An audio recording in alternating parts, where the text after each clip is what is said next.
Di suatu negeri yang kaya akan ilmunya, terdapat seorang pemuda yang sangat cinta dan berbakti kepada ibunya. Dengan tulus ia merawat ibunya yang lumpuh, serta memenuhi apa yang dipinta oleh ibunya, kecuali hanya satu permintaan ibunya yang sulit ia kabulkan. Suatu hari, sang ibunda berkata kepada sang anak, "Wahai anakku, mungkin ibu tidak akan lama terus bersamamu. Ikhtiarkan agar ibu dapat mengerjakan ibadah haji." Mendengar ucapan sang ibu, pemuda itu termenung dan berpikir, bagaimana caranya agar ia bisa membawa ibunya pergi haji. Mengingat perjalanan dari Yaman ke Mekkah sangatlah jauh melewati padang pasir yang tandus dan panas, dan juga harus membawa banyak perbekalan.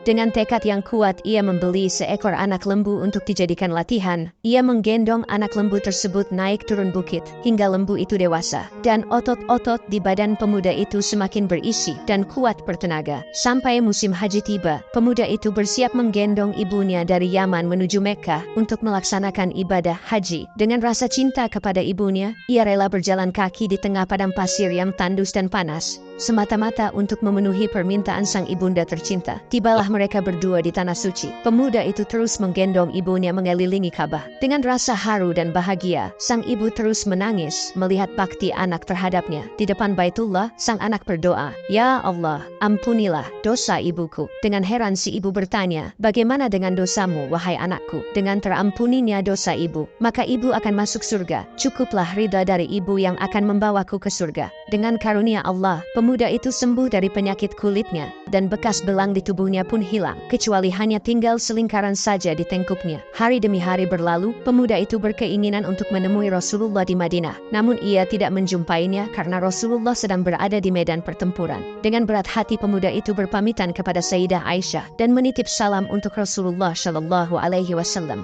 Ketika Rasulullah pulang dari peperangan, beliau mendapati salam dari pemuda itu, kemudian berpesan kepada Umar dan Ali, "Suatu ketika apabila kalian bertemu dengan dia, mintalah doa dan istighfarnya, karena dia adalah penghuni langit, bukan orang bumi. Namanya tidak terkenal di bumi, namun penghuni langit memanggilnya Uwais Al-Qarni."